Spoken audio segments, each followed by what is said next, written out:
Woi, what's up? What's up, Ghost? Iya. Oke, guys. Hari ini saya akan membahas tentang karomah yang melebihi para habaib. Yang katanya bisa terbang, bisa iniin ular, keket, bisa apa namanya? Apalagi? Macam-macam lah. Bisa terbang, bisa apa lagi? Bisa ngilang, bisa nulisin surat untuk masuk surga, bisa nyemarahin mungkar nakir, banyak dan lain.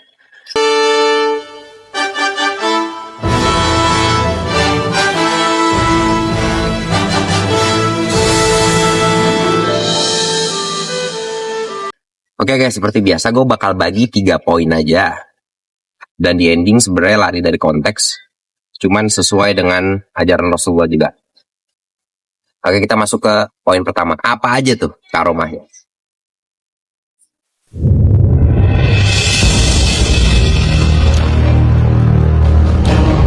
Oke, inilah karomahnya. Di poin pertama, karomahnya. Gue gak baca ya. Gue gak baca. Yang pertama, itu sholat qobliyah subuh. Nah, sholat qobliyah subuh ini lebih baik daripada dunia dan isinya. Berarti lo udah ngalahin Elon Musk. Elon Musk lo kalahnya. Oke, itu yang pertama ya. Qobliyah subuh. Kita taruh hadisnya di sini. Itu dari hadis riwayat Muslim. Yang lebih paham pasti tahu. Silahkan baca sendiri. Itu sahih. Bukan sahih, sahih. Oke, yang kedua. Kita lihat dulu video ini. السلام عليكم. وعليكم السلام. عايز مساعدة للجامع؟ لا الحمد لله مشي تعال. ليش؟ تعال ما دور اصعد. لا عم لا.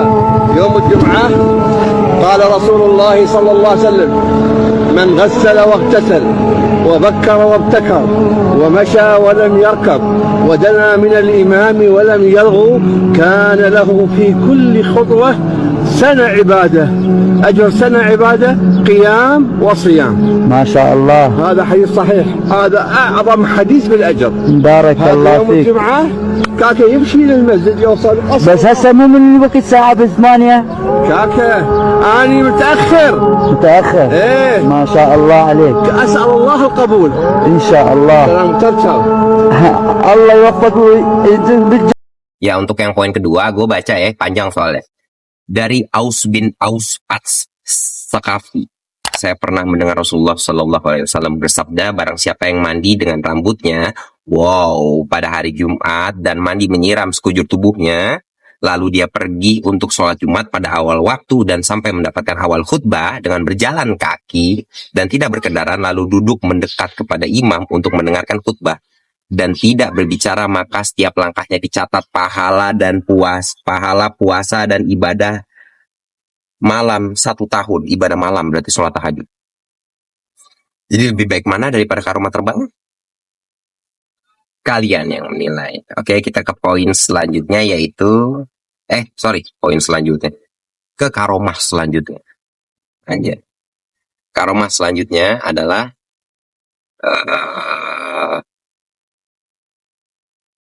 apa ya? Karomah ketiga yaitu 1000 kebaikan. Ya, 1000 kebaikan. Baca aja ya. Sebenernya gue hafal, cuman gue gak mau sombong. Pura-pura. Oke, apakah salah seorang dari kalian tidak mampu untuk memperoleh 1000 kebaikan setiap hari? 1000 kebaikan. Maka seseorang yang duduk bertanya, bagaimana seseorang bisa memperoleh 1000 kebaikan? Beliau menjawab, dia bertasbih 100 kali, maka akan ditulis untuknya 1000 kebaikan. Atau dihapus darinya 1000 kesalahan. Hadis riwayat Muslim, ya, itu sahih. Oke, sahih. Nah guys, kalau ngelakuin ini sebenarnya sangat mudah. 5 waktu, oke, kita kan suruh subhanallah, subhanallah, subhanallah, subhanallah, itu udah 100. Ya enggak? Makanya kalau habis sholat jangan langsung berdiri. Jangan langsung berdiri. Jadi kalau satu waktu itu 30 aja, 33, kali aja 5. Udah 100, udah 1000 kebaikan. Tapi bacanya yang benar, ya. Dalam hati juga nggak apa-apa. Kalau ada yang ngomong katanya kan harus subhanallah, subhanallah. Intinya itu adalah tunduk dan takut seperti firman Allah. Tunduk dan takut. Rasain Allah itu. Oke? Yang keempat, Abu Hurairah Rasulullah bersabda, barang siapa yang mandi pada hari Jumat sebagaimana mandi janabah, lalu berangkat menuju masjid, maka dia seolah berkurban seekor onta gemuk. Dan barang siapa datang pada kesempatan saat kedua, maka dia seolah berkorban seekor sapi. Dan barang siapa datang pada kesempatan saat ketiga, maka dia seolah berkurban seekor kambing yang bertanduk. Dan barang siapa datang pada kesempatan saat keempat, maka dia seolah berkurban seekor ayam. Dan barang siapa datang kesempatan saat kelima, maka dia seolah berkurban sebutir telur. Dan apabila imam sudah keluar untuk memberi khutbah, maka para malaikat hadir mendengarkan zikir khutbah tersebut. Hadis riwayat Bukhari, Muslim, Abu Daud, Tirmizi, hadis sahih. Ya. Oke guys, ini di poin pertama kan? Ya, poin pertama tentang karomah-karomah yang mengalahkan para karomah habaib. Dan sebenarnya ada satu lagi, gue tanpa baca, oke. Orang yang sholat qobliyah zuhur dan ba'diyah zuhur itu diharamkan api neraka dari Umar bin Khattab, oke. Dan ini diingat satu, nggak usah di akhir aja. Oke, kurang satu lagi karomahnya. Hadis riwayat Tabrani. Siapa yang berjalan menuju sholat wajib berjamaah, maka ia seperti berhaji. Siapa yang berjalan menuju sholat sunnah, maka ia seperti melakukan umroh yang sunnah. Oke. Itu yang terakhir karomahnya. Jadi lo sholat wajib aja nih, jangan malas. Walaupun cuma satu waktu, satu kali aja, itu udah seperti apa? Haji. Itu. Haji. Oke. Mari kita langsung ke poin kedua.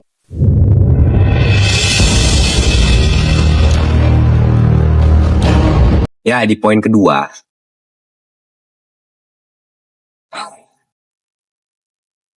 Mati konyol apa siap perang?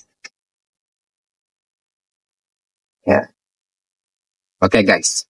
Di sini sebenarnya rada sensitif. Pasti orang-orang mikir gue radikal atau gue terlalu keras dalam hal tersebut. Ya nggak apa-apa. Itu hak masing-masing.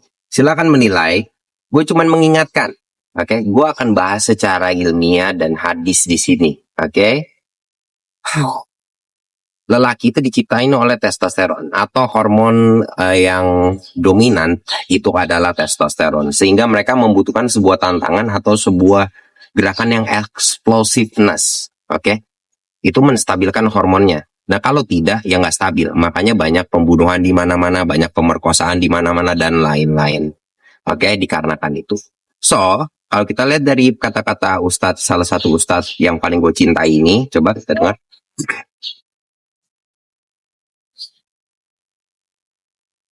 Luka yang sangat dalam, kecurangan yang paling sempurna dan begitu vulgar terjadi. Kita ijtima lagi. Waktu itu 2019 kami ijtima lagi di Bogor. Setelah kita merasakan pahitnya dicurangi, pahitnya dikhianati, maka maaf, saya katakan, saya tidak melarang tuan-tuan dan kita semua, silakan berikhtiar, silakan lakukan apa yang kira-kira layak dan bisa kita lakukan. 2024 akan ada lagi pesta. Umat Islam punya calon. Umat Islam mungkin akan satukan suara di bawah komando para ulama. Tapi maaf, saya meyakini umat ini bukan melalui pintu itu Allah menangkan. Saya waktu itu menyebutkan dari banyak bacaan, dari hadis-hadis Nabi tentang fitnah akhir zaman.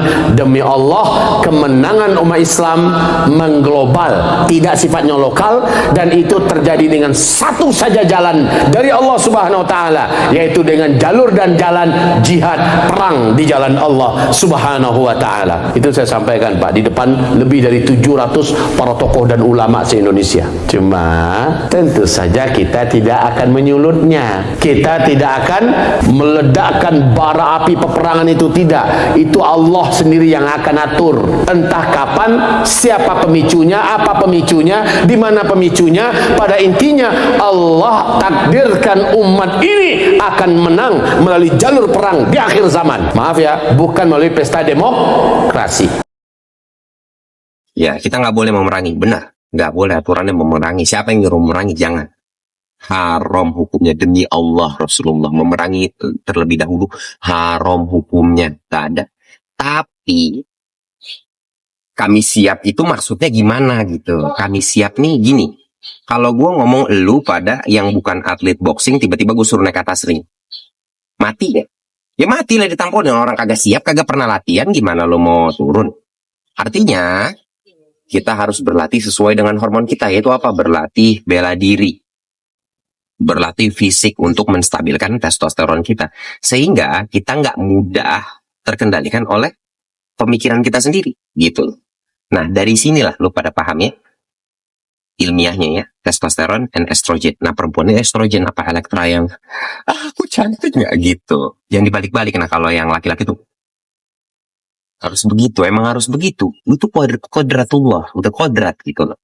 So, itu ilmiahnya ya, masalah hormonal ya. Jadi banyak kita mengurangi kegoblokan-kegoblokan yang dilakukan dengan cara, ya Rasulullah udah ngasih caranya. Nah, berdasarkan hadis ini juga mendukung pendapat gue. Oke. Dari hadis riwayat Al-Bukhari, kita bacain langsung. Aisyah pernah berkata, saya melihat Rasulullah SAW berdiri di pintu kamarku, sementara orang-orang Habasyah sedang bermain tombak di masjid. Rasulullah SAW maka menutupi dengan kainnya agar aku dapat melihat permainan mereka. Kemudian beliau berdiri agar aku lebih leluasa melihatnya. Melihat, karena itu, apa sih gue bacanya?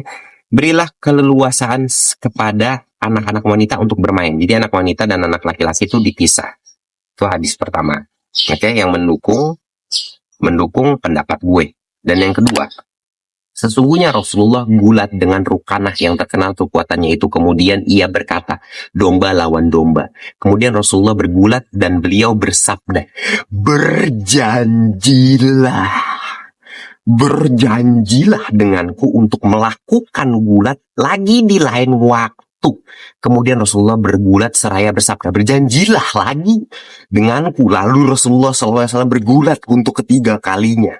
Kemudian orang itu bertanya, apa yang harus saya katakan kepada keluargaku? Rasulullah menjawab, katakan, domba telah dimakan oleh serigala dan seekor domba pun lari. Kemudian apa pula yang saya katakan untuk yang ketiga? Rasulullah menjawab, kami tidak dapat mengalahkan kamu untuk bergulat, karena itu ambillah hadiahmu. Hadis riwayat Abu Daud. Mendukung ya. Jadi harus berlatih bela diri, dan masjid itu bukan hanya sholat dan dan hanya sholat dan ngedengar ceramah, bukan kayak gitu aja. Harus ada ini kayak video-video ini.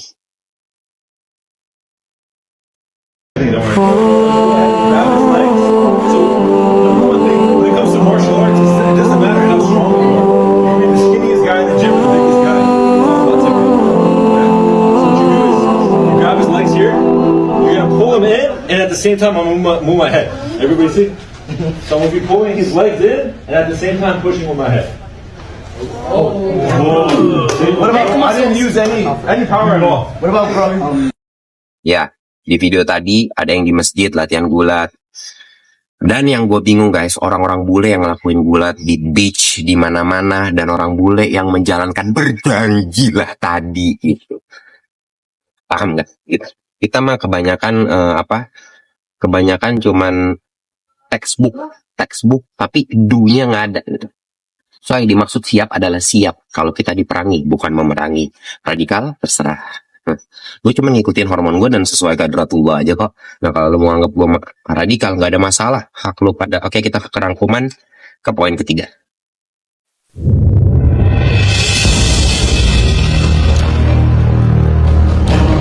Ya, poin ketiga.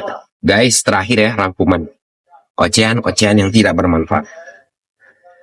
Kalian yang berpikir, gue ini bener, apa salah, terserah. Dan satu lagi ada sebenarnya Amr bin Sabit yang gak pernah sholat 1 rakaat pun.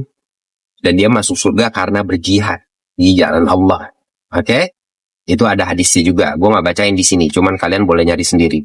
Bukan berarti gue gak bilang lu harus gak sholat, bukan. Tapi itu adalah sebuah sayap kanan dan sayap kiri. Itu paham ya? Ya, salah ya. Termasuk Ustadz yang tadi juga bicara bahwa olahraga itu termasuk 2, ibadah dan jihad. apa ya itu benar, tapi ada caranya. Caranya siapa? Ikutilah saya. Karena saya personal trainer. Enggak lah, siapapun lo ikutin. Lo boleh belajar latihan bela diri, latihan beban, dan latihan lain yang meningkatkan testosteron lo secara akal sehat. Jadi ilmiahnya masuk, hadisnya masuk, guys. Menurut gue untuk hari ini itu aja. Oke? Dan mohon maaf atas salah kekurangan kata. Memang banyak yang salah dan kurang karena selalu bikin video tuh abis olahraga dan selalu ngos-ngosan lagi fasting 16 jam, otak ngehack, nge-lag, dan lain-lain. Yang jelas, insya Allah ini adalah amar ma'ruf nahi mungkar. Dan ini adalah watawassaw bil haq, watawassaw bil sabr. Jangan lupa subscribe ya. Supaya saya semakin semangat dan selalu disponsori oleh Tiwi. Terima kasih banyak. Wassalamualaikum warahmatullahi wabarakatuh. See you in the next video.